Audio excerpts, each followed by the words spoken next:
Hello and welcome to the Back of the Nest Match Report. I'm Chris Hambling and I'm your host today as we look back at another last-minute heartbreak for Vieira's impressive Eagles, as it was Arsenal this time who snatched a point in the dying moments.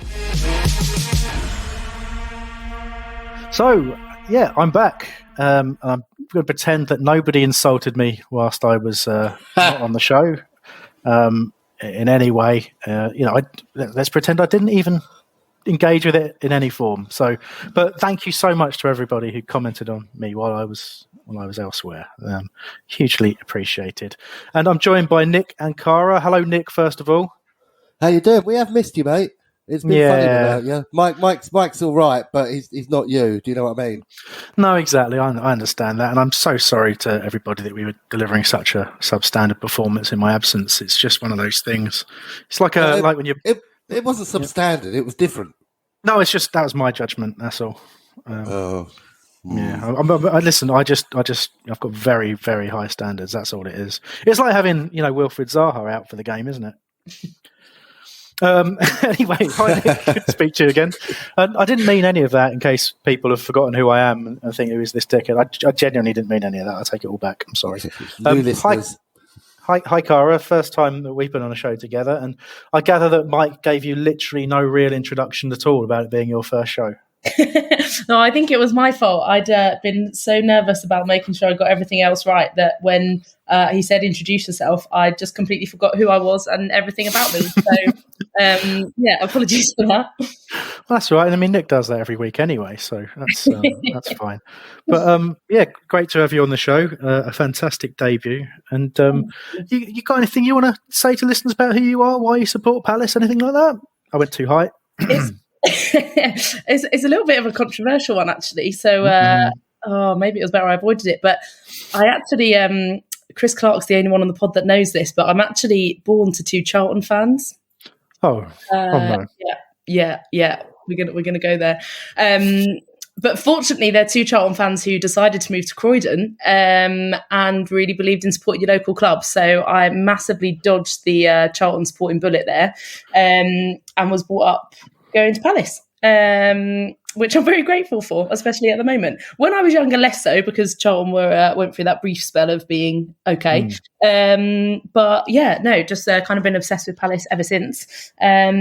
And here we are today. So definitely fell on the right side of the tracks to have the bragging rights every weekend with my family.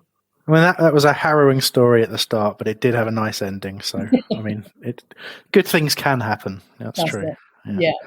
Okay, we better crack on with the news from the week. We're not going to talk too much about these, but first of all, just another thing for you, Caragh. You've picked up our Instagram account, a bit of a relaunch.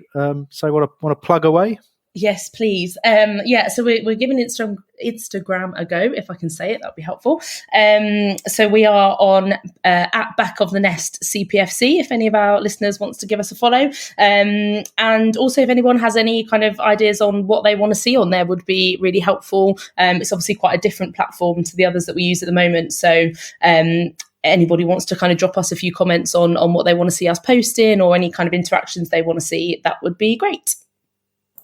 I actually joined Instagram for the first time because of the relaunch. So thank you, Caragh. I've got relatives contacting me now I forgot existed. Thank you.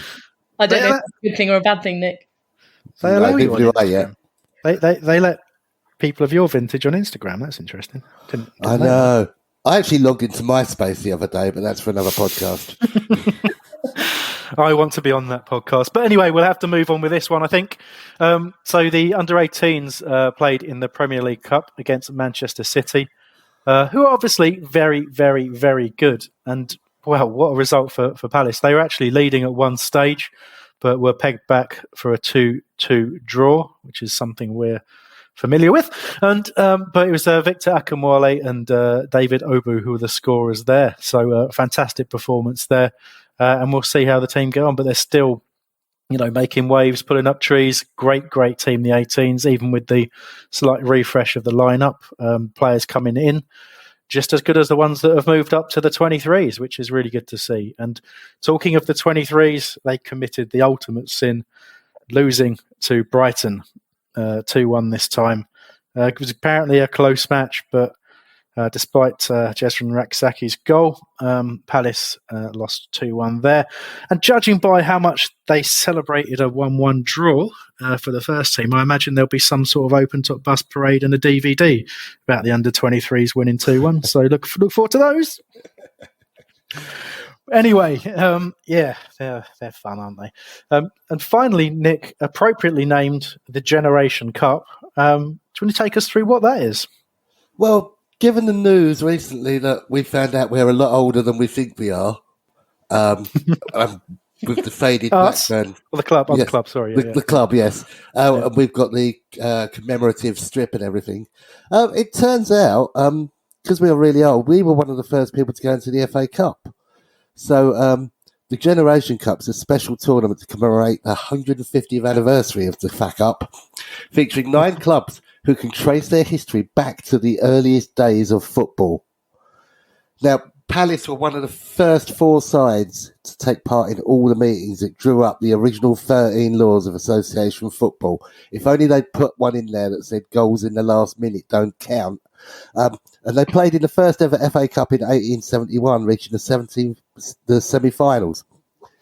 And there's been the link that's been established with the club that formed in 1905. The tournament's being played at Hitchin Town, who were our first opponents in 1871. I wasn't at that game. We're going to play Maidenhead first, and then Hitchin Town, and then there's finals if we progress. Now, we've been invited to enter a squad of 24 players, not back of the nest, but Crystal Palace. No more than 5 players aged under 40 can be on the pitch at any one time. And 3 players over 50 must be on at all times. So we can almost do it as back of the nest, actually, couldn't we? We could, Players so far that have joined Alan Smith, the manager, are AJ, Julian Speroni, Darren Ambrose, and Eddie McGoldrick. I'm sure we'll hear more as we get nearer the time. Alan Smith's the manager as well, which is an interesting one. He's still pretty active on Twitter and what have you. He's quite fun on there. So yeah, should be a pretty entertaining. And unlike Andros Townsend, he's still got no hair. That's true. Yeah, what a transplant that is. Just brilliant. Okay, we better talk about the Arsenal game, I guess. But look, we had, just as a quick heads up, we got plenty of contact in, and we'll get to some messages later on. And I've got a smattering that will take us, into some different directions throughout the course of looking at the match itself. But as a general kind of summary, and there's a tweet that captures this really well, which we'll get to later. But Palace pretty slow to start and probably deserving of going a goal behind. And we'll talk about that goal in a bit. But obviously just got stronger throughout the course of the game. Really decent performance again. But it's just that final moment cost us. And I suppose that we'd be wrong not to start with the obvious, which is, Palace playing incredibly well throughout the course of 90 minutes with no Wilfried Zaha. We've got an awful record that was yet again flashed up on the screen, watching the game at home, as I'm not at games at the moment. And slightly depressing when they chucked it on the screen. But now I didn't get any of that feeling that I usually get when Wilf's not there. It's pretty apparent that squad and the way that we play, we no longer have to rely on him doing those extra things. And it's great that he does. And I hope personally that takes some pressure off. But interested to get your views as well. And I'll start with yourself, Nick, on, you were at the game and, what's your views on whether you even noticed that Wilf wasn't there? We didn't notice really. And a lot of people are saying, oh yeah, it's really good that we can play without him, which is great. But it made me think how well we would have played if we had him. And I think we would have destroyed them because we've got so many players that can worry other teams that it was a bit of a loss. Hopefully his illness isn't too bad. I'm not sure what he picked up while he was on international duty. But yeah, you wouldn't know that he wasn't there.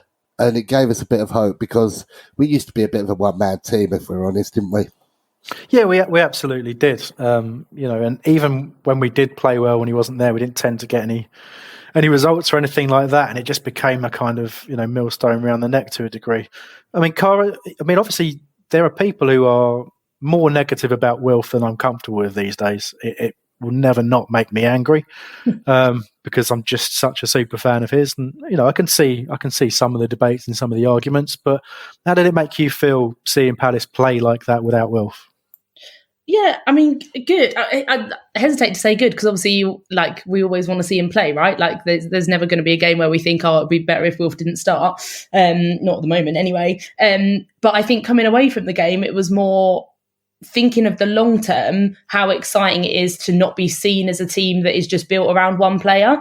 And I think that's got to have a knock-on effect of how we attract players to come to the club, either to sign for the club permanently or to bring in kind of loanees or whatever. If we're not seen as a team that is just built around one player and there's not that much space for anybody else to come through, then I think that's really exciting. I also think it's exciting for the other players in the squad who are going to be asked to step up, and especially if he goes away on international duty again, then they've had this little surge of confidence. They don't have to go into the next game without him with this feeling of like, oh, all the headlines are going to be, can we win without Wilf? I know we didn't win this one, but at least we didn't lose. But yeah, it was just a marked difference. And I think within, even in the first half, I know we didn't play our best football probably in the first half, but it never felt like, oh, I wish Wilf was here. I do agree with Nick that I think if he was there, what would we have seen? But I don't think there was ever that feeling of like, we really need him on the pitch right now. And I think that can only be a good thing. And I think in a weird way, it's also a good thing for Wilf because he's never had competition, has he? He's never had to see a Palace team without him play well. So I think it'll be interesting to see what impact that maybe has on him going forward as well, if he now has that knowledge that they can go out and put in a good shift without him. Yeah, for sure. Nick? Yeah, Wilf's having to develop as a player anyway because he's not as quick as he was. So as he's maturing, his game's changing quite a bit. So it's good that we've got the players coming through, like Elise, that can fill that role and are taking players on, perhaps, which Wilf can't do as much, although he still does it, of course. But yeah, it's also good that actually you think, well, maybe Wilf will stay, that we've got this brilliant team behind us. So it's I think he could become our Matt Letizia and stay with us. Well, yeah, well, I've more hope than think, but yeah, although nowhere near as lazy, obviously. But I think there's for the first time in a long time, there was a report in the press that Wilf would consider a new contract at Palace now. I think having a manager that is prepared to play football the way he wants to play football, it might be that Palace represent the best option for him going forward. Obviously, you look at Newcastle as something that you might worry about, given the money that they've got, and they're not going to be able to instantly attract every superstar to Newcastle. But we could see a bid coming in there, I think. But beyond that, what he wants in terms of European football, arguably, if we carry on this level of progression, it might be his best shot at Palace. And I feel weird saying that, and I've probably, doomed us to relegation by saying it. So perhaps we edit that bit out. I'm not sure, but but there you go. I'm really, really encouraged by it.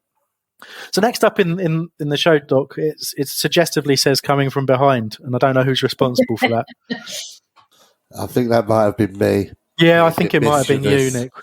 Yeah, I noticed. I think we need to talk about the first Arsenal goal first before we can talk about coming from behind, don't we?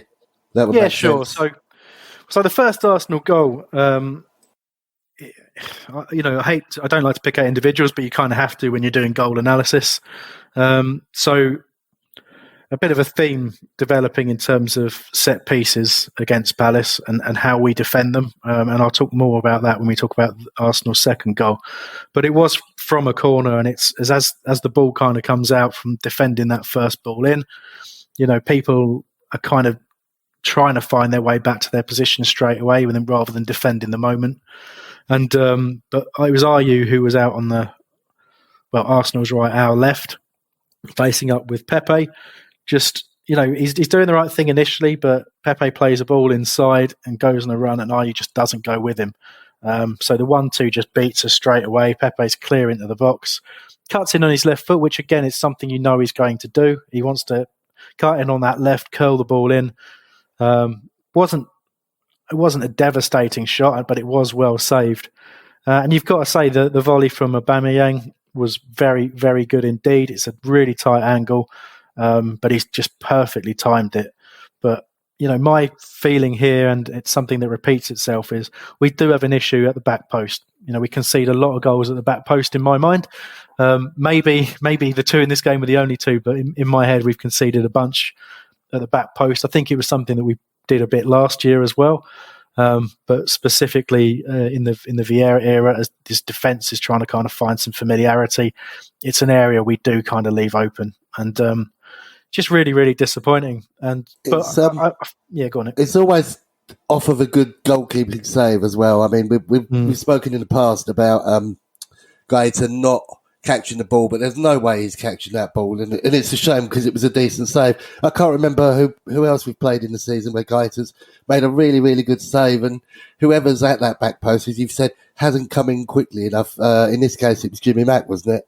It was, yeah. It shouldn't be happening more than once, and as I said to Patrick on his post-match show yesterday as I was walking down Upper Street last night, Vieira took about 10 games until he got things completely right at New York. So what is he, 8 games in? So hopefully these are the little things that he's going to pick up on that and letting in late goals as well. So, we've got to give them their due, but the positives far, far outweigh the negatives, surely. So we can forgive them a little bit.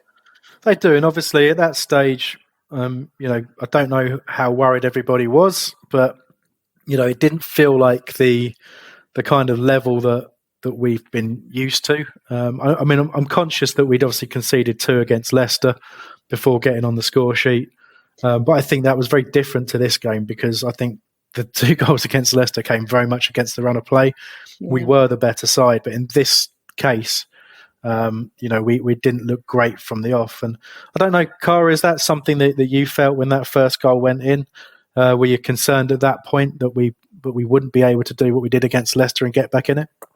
I wouldn't go that far, just because I think I had the confidence of seeing how we came out in the second half against Leicester. There's clearly so much belief that the players have in themselves and in the game that they're playing. So it wasn't a write-off at that stage. I think my worry was exactly what you said, that we came out against Leicester and we really looked like we were going for the win, but also knew how to make that win happen. And I felt like the way that we came out against Arsenal, they came out kind of really on it and all guns blazing, if you'll pardon the pun, but nice. They did. And I think to my mind, we just looked a little bit like we couldn't really settle with them playing the way that they were playing at the beginning. That worried me a little bit more, but I think because they almost took their foot off the gas a little bit once that goal went in, my confidence started to build because I felt like they gave us the space to recuperate a little bit. And that was probably a mistake on their behalf. And, credit to us for taking advantage of that and the players staying focused and making sure that they could use that to stay, to get back on our game really and use that break to implement our strategy. Yeah, definitely. And certainly Arsenal's approach after going a goal up had a part to play in us getting back into that game. And it wasn't instant, was it? It took a while for us to build a bit of momentum.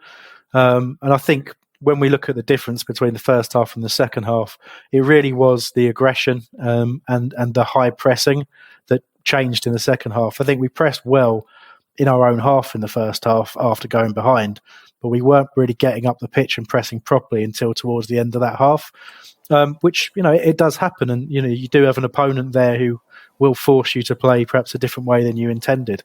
But it was it wasn't great initially, but we certainly moved in the right direction after the goal. Nick? Yeah, you've got to bear in mind that we've got players playing in positions we're not used to seeing them play. I'm not sure how much they'd have trained with Edouard playing out on the wing to cover for Wilf. Ayew, I think he's very nervous at the moment simply because he's not scoring. I mean, he had plenty of chances and, as you said, he allowed Pepe to get away. But I think we were finding our feet a little bit with players in different positions. Didn't hit the ground running as much as we could, but we certainly did come back into it in the second half. Quite a lot of play was at the opposite end to where we were in the away end, and the fans, as you say, we weren't too worried because we've seen how well we can play all season, and we mentioned it before when we were talking about the West Ham game. It wasn't until we scored against West Ham that we realised, actually, we can match these teams.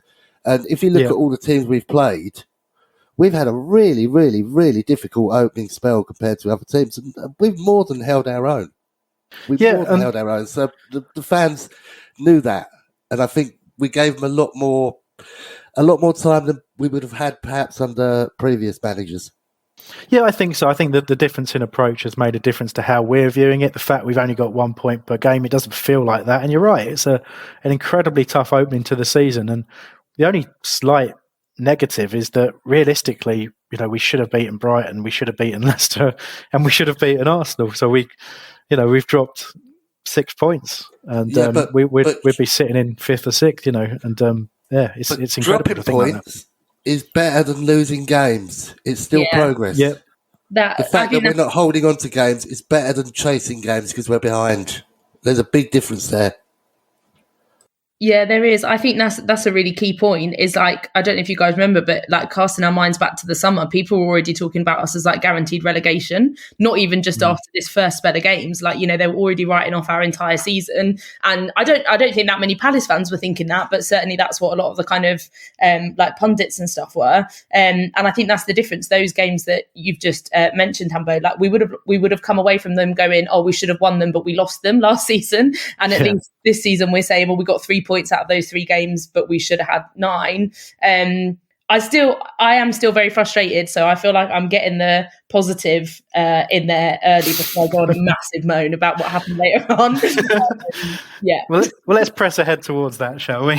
So we had some good things first, and obviously talked about are you making that mistake for the first goal, but you do get the side of the game that you get from Jordan Ayew is that he never stops working.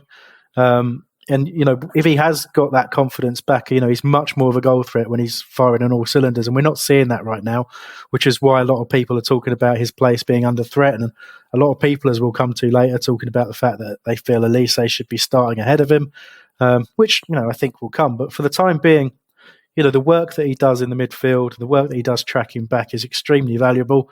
And he wins a lot of free kicks as well. So, I want to they give him his props, and in this case, it was him nicking in front of Partey as the ball came to his feet.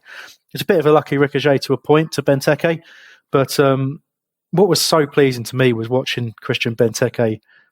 Just the movement, the confidence to take on the defender.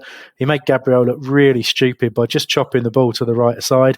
As a defender, you got to look at that and think he's definitely going to try and go on his stronger foot there, but for some reason, he doesn't anticipate that. His weight on his body is the wrong direction, and Benteke sees that and just very, very confidently finishes, and just so very, very happy to see that. He's a fantastic forward when he's confident and on form, and his performances more often than not for a very long time have been excellent, and he doesn't really get the credit that he deserves in my view. But I think all of that comes from being much more aggressive, pressing much higher in the second half, and we just see the benefit, and it's not the first time this season. A couple of things, yes. It's the first time I've experienced limbs for many a year. I was walking back I was having a nice chat with Emma Wright from our friends at Proudham Palace, and we were just walking back from the concourse out when the goal went in.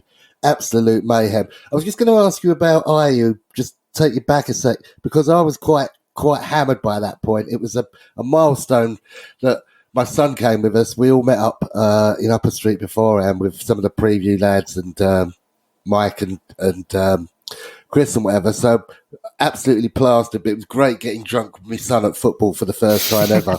I watched the highlights because I can't remember much of the game.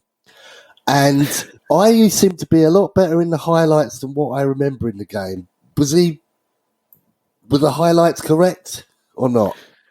I mean, they do give an impression of a near flawless performance, other than the first aberration defending.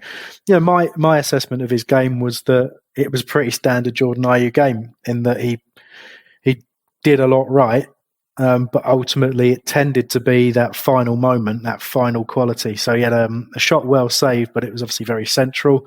And I think he had other opportunities to make that right choice, but he just seems to be overthinking it at the moment for me. But I thought it was a decent performance. It was it was a 6-7 out of 10 at the very least, I think. Don't know what you feel, Cara. Yeah, I always feel like I really want to defend him, because I just feel like the stuff that he does well, or the stuff that he does really well, is really underrated.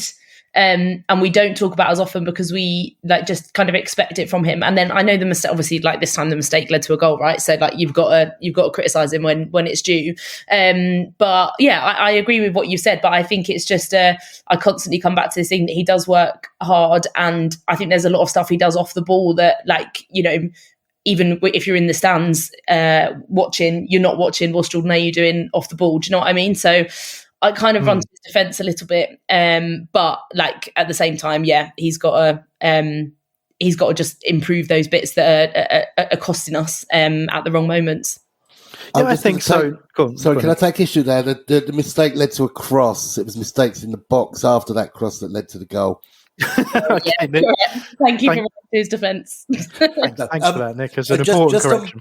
Just back to Benteke, I love the way he stepped inside. He's getting very good at that, isn't he? Do you think he's got his confidence back now? Yeah, of course. And how do you feel he felt about playing with Edouard? Because, be honest, did we think we'd see both of them in the starting lineup ever this season? Well, it's something that I've been kind of wondering about, because all the while, when Zaha's in there, and you're always looking at the other side, and the man we're just talking about, Jordan Ayew, and you're thinking about whether or not we could do something different there. You get a lot from Benteke playing central.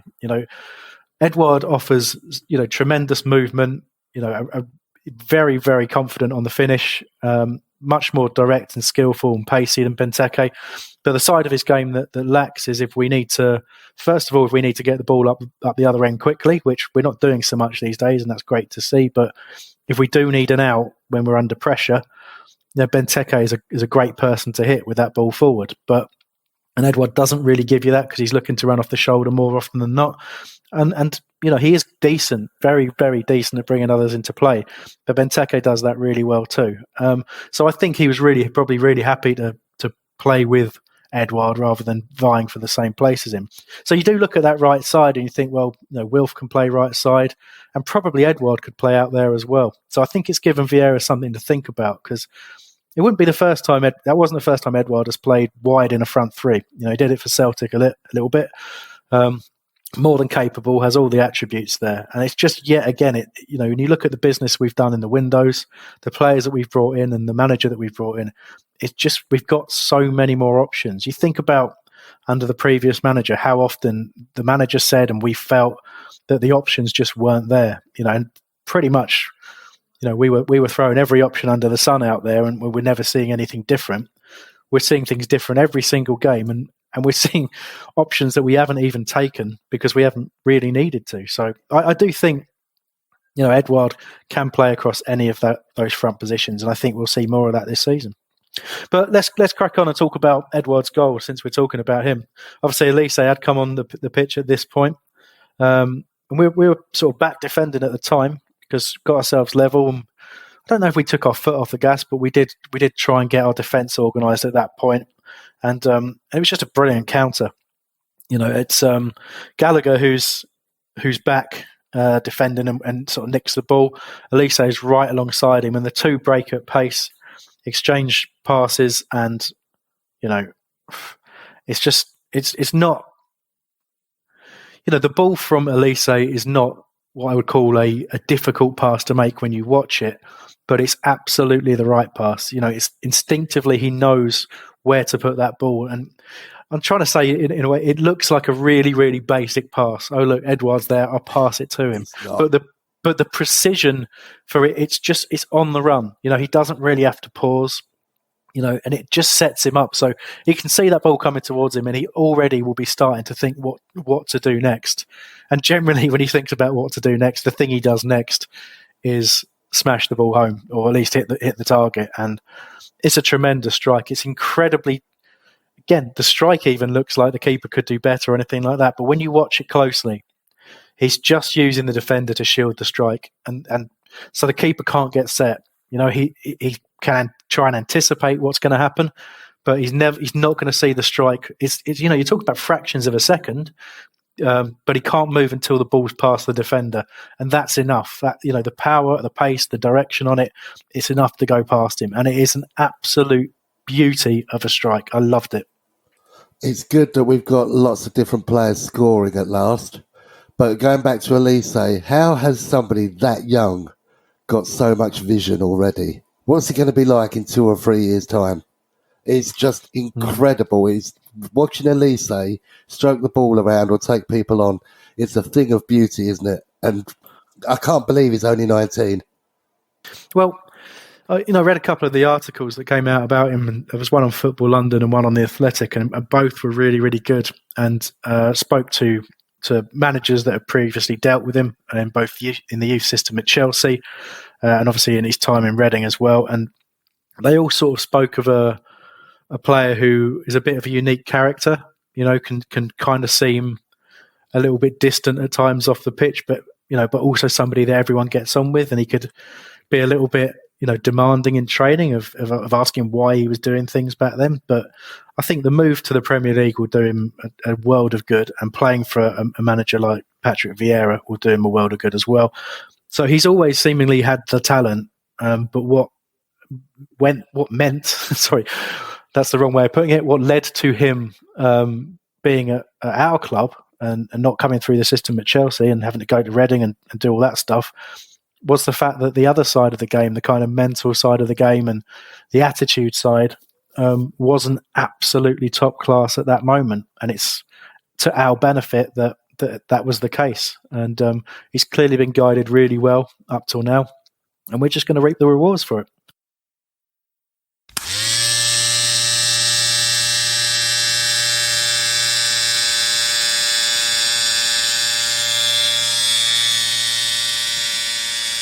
Support for Back of the Nest is brought to you by Manscaped, who is the best in men's below-the-waist grooming and champions of the world.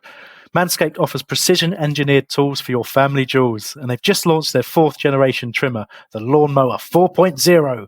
You heard that right, the 4.0. Join over 2 million men worldwide who trust Manscaped with its exclusive offer for you. 20% off and free worldwide shipping with the code BOTN at manscaped.com. So it's a wonderful piece of kit. Not all of us have got the product at the moment. I've got the previous generation, which was magnificent and leaves you feeling very smooth and very clean. I have to say, Nick, I know you're a Manscaped aficionado as well, actually. So, talk to me about your experiences, please. It's just fantastic. I mean, I'm old, really old, and I thought, it's for the kids. But if you want to get rid of your chafing, get shaving.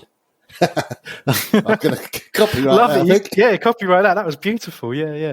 I mean, obviously, anyone who's tried to trim downstairs without the right piece of kit will have experienced moments of chafing, as you say, and you don't want nicks either. You really don't. And I don't mean you, Nick, of course. No, that's how my dad thought of his name. Not shaving his balls, but shaving his face.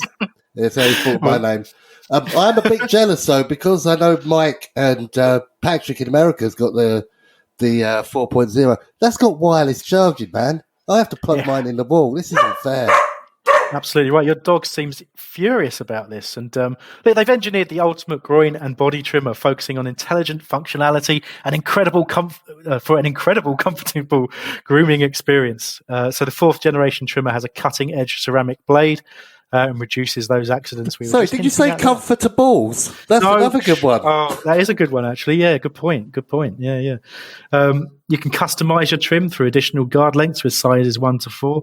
As you say, Nick, the wireless charging. I mean, basically, if you've been shaving with the same nut trimmer on your face, you've been doing it wrong. No person wants to end up with pubes in their mouth. I'm not sure I should have said that. It's in the read, but I feel bad about that now. But hey, the words are out there. We're not going to edit it out. So do join us. Get 20% off, free shipping with the code BOTN at manscaped.com. Your balls will thank you. TM. What an exciting season for him to come as well. Like the opportunity to play with all of these different players that we've been speaking about as kind of attacking options for us, and that kind of mixture that we've got of that kind of, classic that everybody wants of new people coming through, and the experience as well. It just feels like this is going to be like if he soaks it up, in the way that he's got the opportunity to do, then this season could be amazing for him. And I think it's important. One kind of cautious point, I guess, is that, like, I know people want to see him play like all the time, but I do think it's important when players are first coming through that we don't just go like, oh my God, he's great, he needs to play 90 minutes every single week. Like, let him kind of test things out, let him have a rest. We've got other options now. We're not in that position as a team where we need to kind of cling on to somebody that's got that talent and make sure they play every minute. Like, let's just take it easy on him and not to put too much pressure and just see what he can do. Like, I think it's really exciting for us that we get him for this season, but it's also a really great opportunity for him to be around the mix of players we've got at the moment. Yeah, I completely agree. And it's funny, and I don't want to keep harping back to previous times, but seeing a 19-year-old come into the squad and get minutes and decent minutes, enough minutes to be able to contribute to games at first team level, is really encouraging. We were interested in him earlier, and my gut feeling says if he came to the club earlier, those opportunities would have been fewer and further between. So, it is absolutely agree with that. It's the right time and the right system for him to come in and adjust to Premier League level. But he can go all the way. He's an incredible talent, and we'll talk more about the riches that we have, given that we've got players out. And you look at the potential lineup. It's trying to fit them all in is a challenge, but we could really, really scare teams with what we've got, in the attacking sense, which is great to see. We used to think we had an embarrassment of riches when we had Joe Ledley, didn't we? I mean, how times have changed. Yeah, well, there you go. You got to move on. You got to progress. You can't stand still, and it's very, very welcome.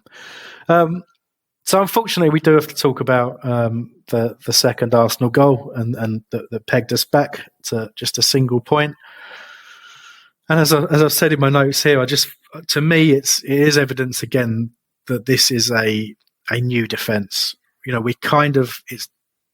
It's infuriating, and we'll talk about how infuriating it is for sure.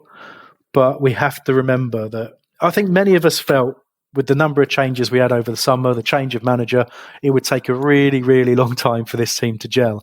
And I think in some ways we have to remind ourselves that we've somehow stitched it all together and got a team playing this well in an incredibly short space of time. But you will find these things creeping in. You'll find spells in games where the midfield is disjointed from the back or disjointed from the front.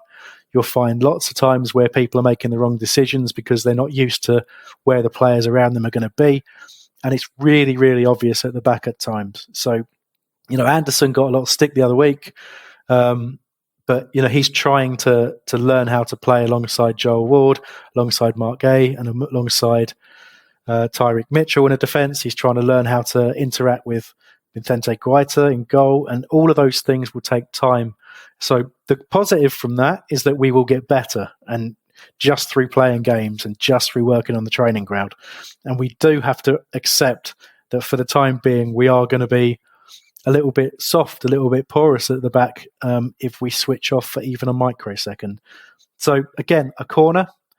We'd already invited pressure. Let's talk about that in a bit. But the goal itself is so avoidable. We'd already got that warning sign. Tierney was left at the back post and hit the bar, underside of the bar, and it bounced away. We'd had that warning that the overlaps were coming, and we'd got too narrow.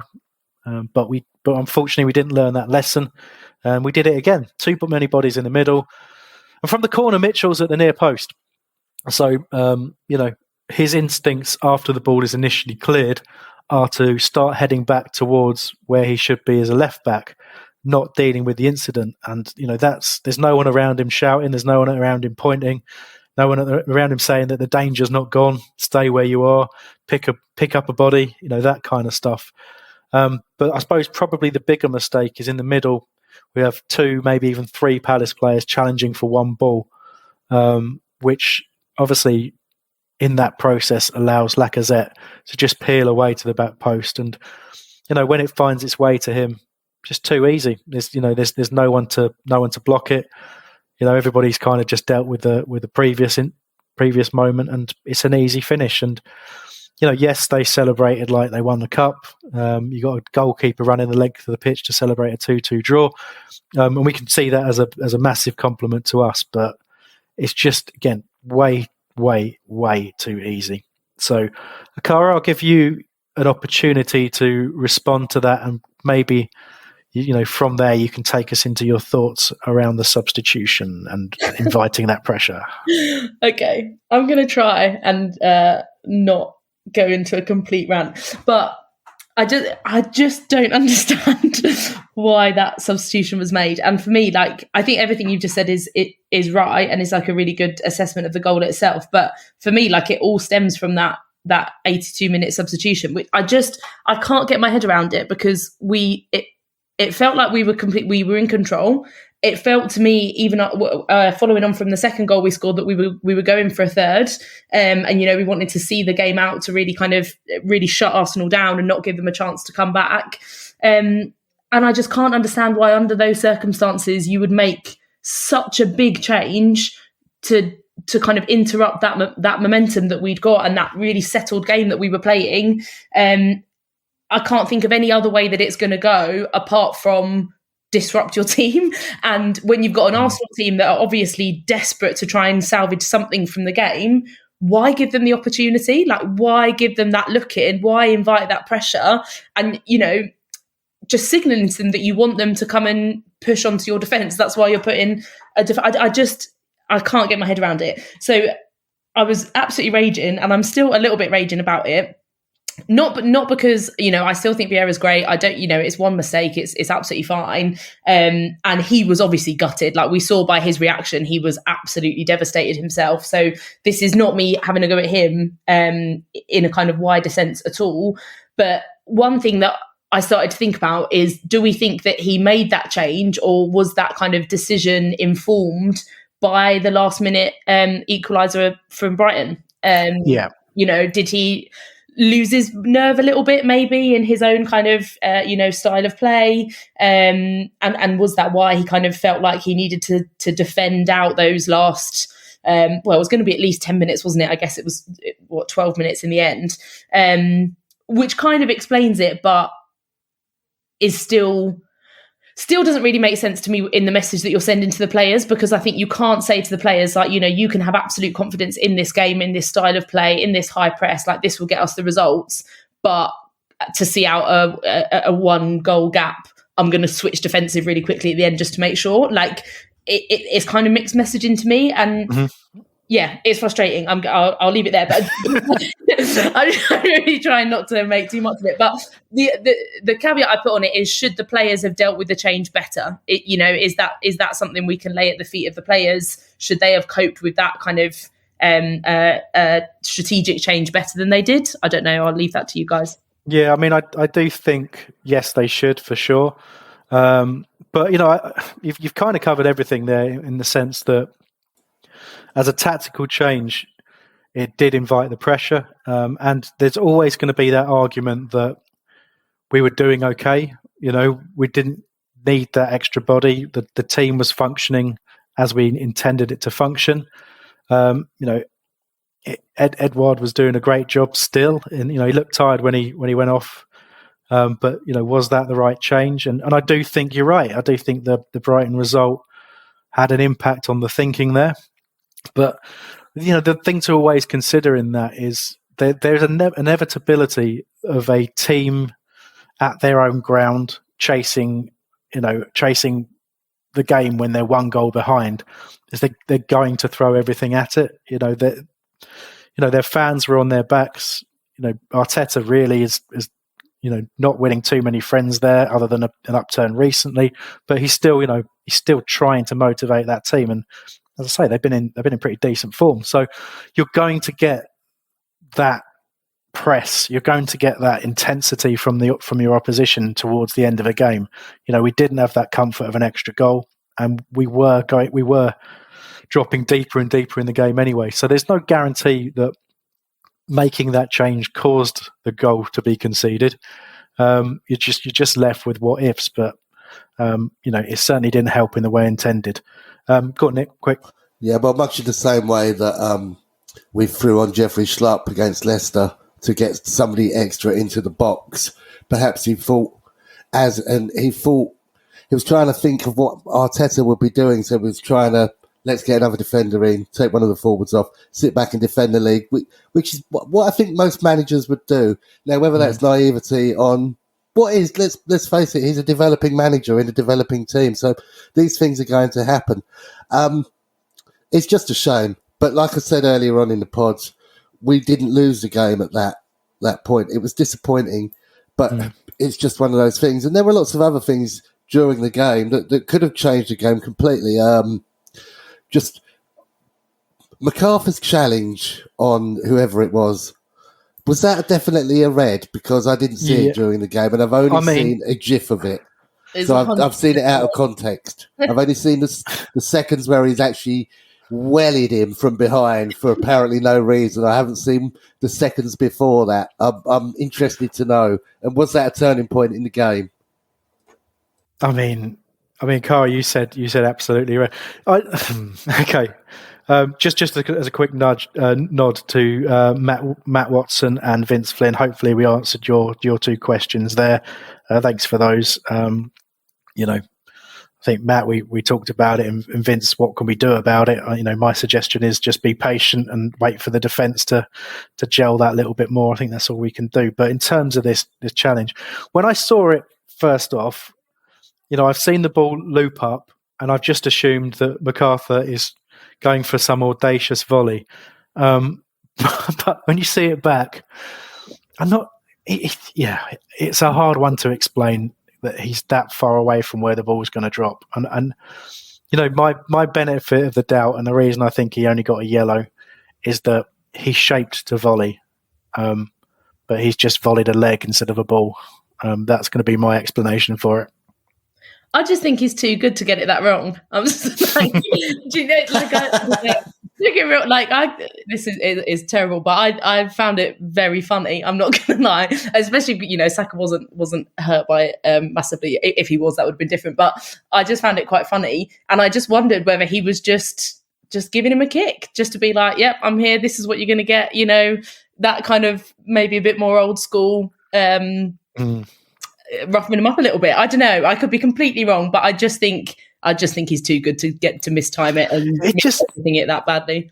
It just feels like if it's a deliberate act, it just feels just that, it's not even a smidge too obvious. It's like the most obvious kick to let him know that you're there that you'll ever see in your life. So go away with it. Yeah, exactly. But that's my logic. Is like it can only be just a kind of mental blip of I want to volley this ball. Oh, I'm not going to volley this ball, but I'm going to carry on with the movement anyway. That's the only rational explanation I can feel for why you would do it.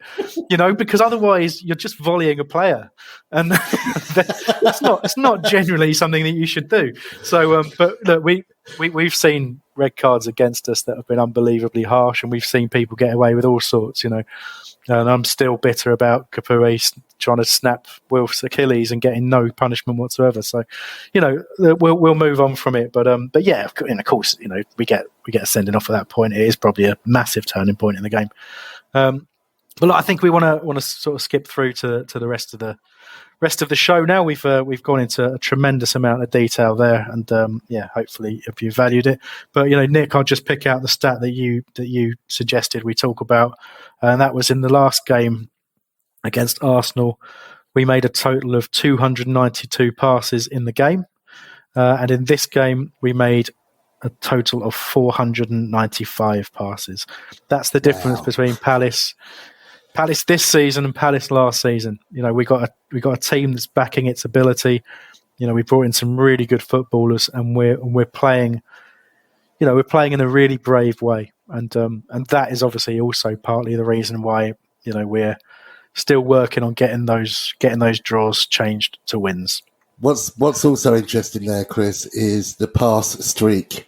Is where our average pass streak is 5, which means we're getting times where we're passing it more than 5 times and not losing it. And we were doing that. We were losing the ball a lot under previous managers. And just to change the subject ever so slightly, talking about previous managers, Caragh, you met Roy. Go on, tell us about it, please. I did, yeah. There's not too much to tell. Bless him. So I met him at this Croydon Mayor dinner event type thingamajig, and he'd been absolutely hounded by everyone there. So I thought, I'm not going to take too much of his time, but just said, like, well, would you mind if I got a photo, like, Palace season ticket holder, blah, blah. And as soon as I said the word Palace, the look of dread that came across his face, I thought, oh, you poor thing.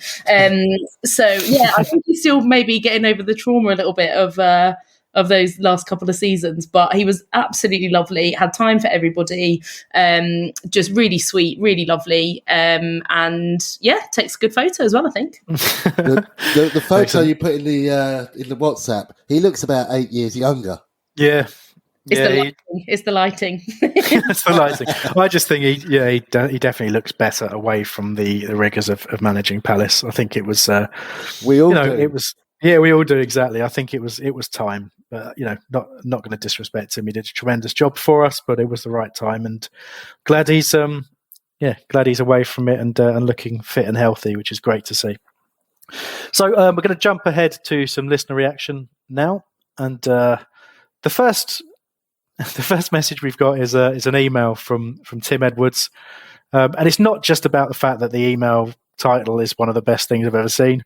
It's a great email, so we can just get some thoughts here from Tim.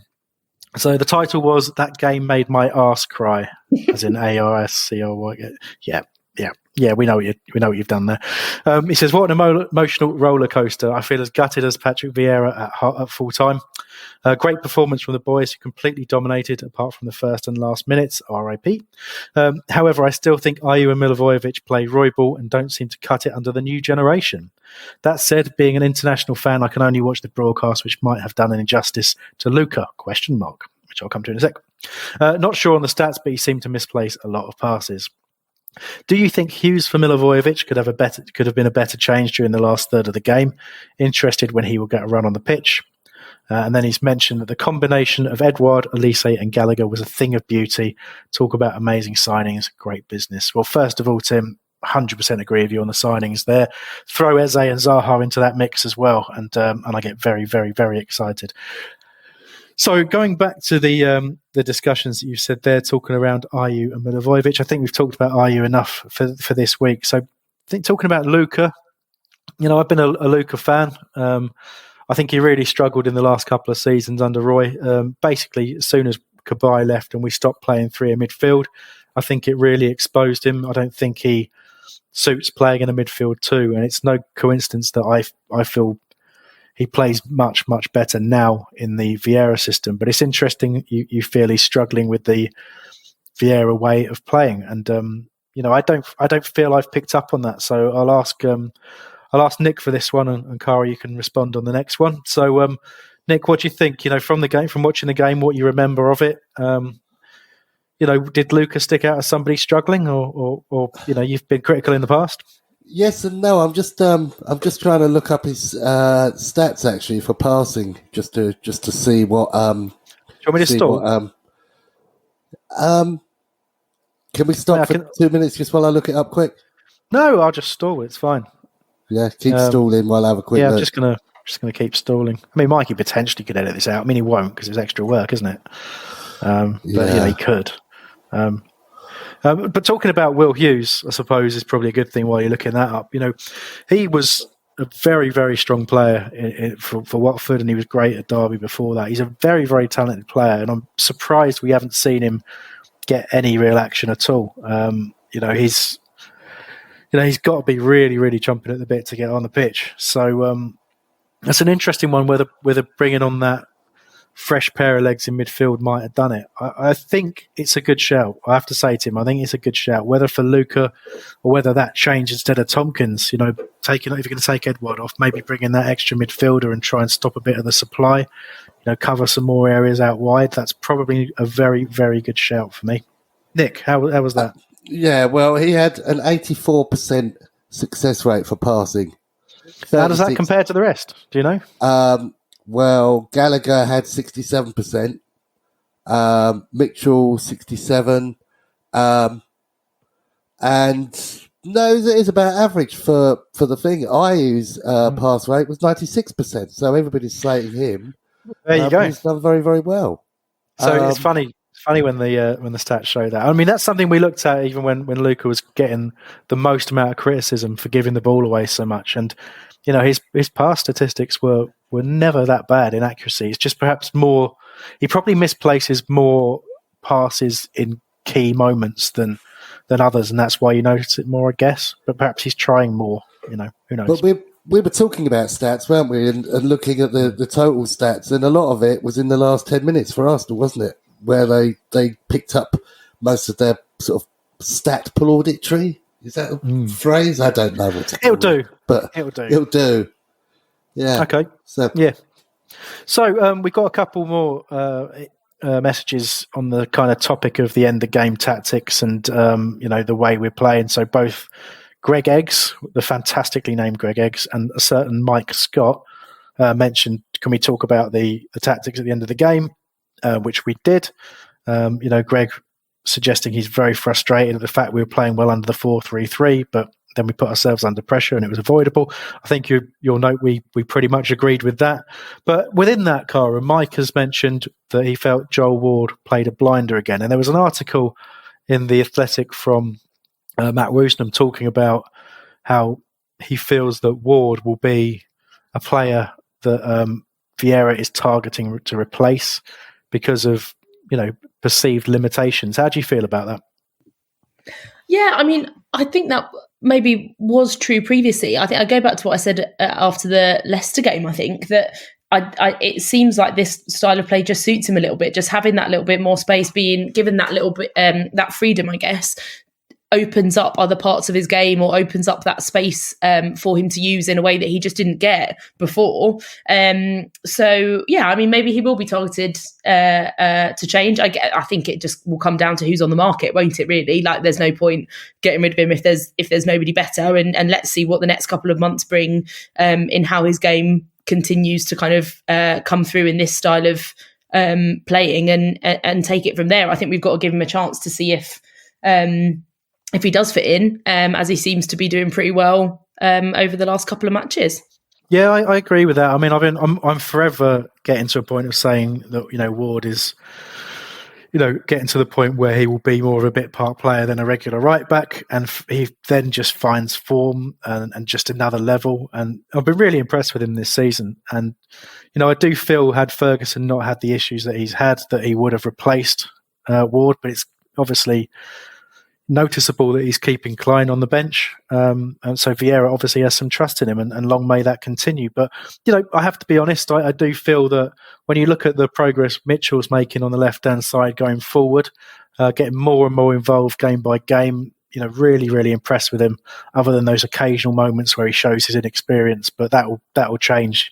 He's a tremendous young player, and I just think sometimes we lack that kind of dynamism over on the right-hand side, and that's what eventually we'll see Ward replaced. But all the while he's putting in those defensive performances, and for me, if he could just hang back from going too narrow on occasions, and it's always for a good reason. He's always trying to cover what he sees as a gap in the middle. He's got a decent bit of height on him, so I understand why he does that, and it's possibly even a direction for him to do that. But for me, we keep leaving that side exposed that little bit too much. And certainly if people are pushing, like Sean, who contacted us on Facebook, pushing for Elisa to come in, which we've discussed, I don't feel like Elisa is going to offer too much cover on that right-hand side when Ward goes narrow, and that's why Ayu's playing out there at the moment. We also got a message from Insta from Karen Baxter, who's just given this summary. So we played well for the most part. Vieira needs to think hard on playing Luka and Ayew, which was covered earlier. Scored without Wilf, which is a positive. And why are Arsenal fans so damn quiet? No passion, nothing. Do you feel that, Nick?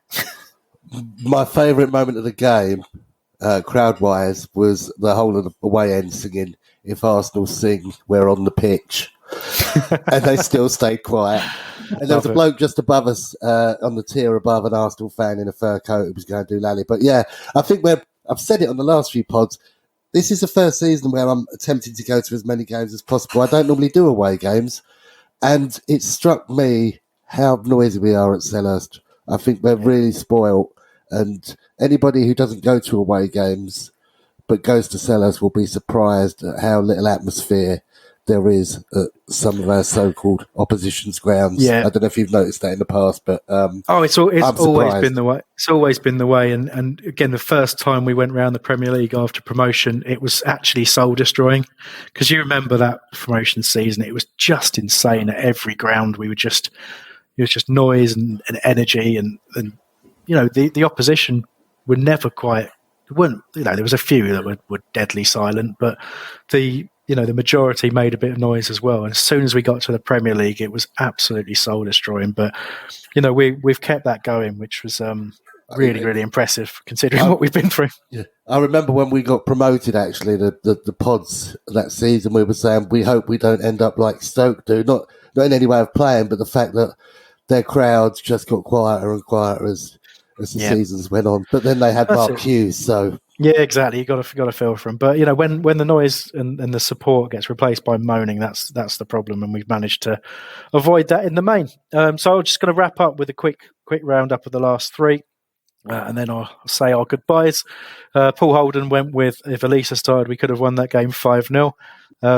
Andy Hode, Andy the Twat, one of our favourites, said Edouard and Benteke up top was surprisingly good, which I think we covered pretty well. So to end on the tweet from One More Point, a wonderful fanzine, that issue they did with FYP was absolutely superb. And we had some good representation in there by Sam Hesketh as well. But yeah, brilliant. And Palace 2021 to 22 template. 0 to 44 minutes, relegation fodder. 45 to 69 minutes, mid-table. 70 to 76 minutes, best team in the Premier League. 77 to 90 minutes, okay. 94 minutes to 96 minutes, for fuck's sake. So, absolutely love that. And what a great way to end the show. So thank you, obviously, to my panel, to Nick and Caragh, and Mikey for producing. Thank you so much for all of you for listening to the show, and in particular, every single one of you who got in touch today. As ever, read them all, can't use them all, but don't think we don't appreciate every bit of contact, and it helps us build the show. The preview team will be with you in a matter of days to look ahead to our home game on Saturday with the Saudi national team. As Steve Bruce lurks around like a bad smell before the inevitable. And as ever, plenty more content for you across all our social accounts, and a wealth of live and recorded shows for you over on YouTube, including instant match reaction and a chance to get involved yourselves. So find us on everything by searching Back of the Nest, and like, subscribe, and be merry. Until next time, come on you Palace.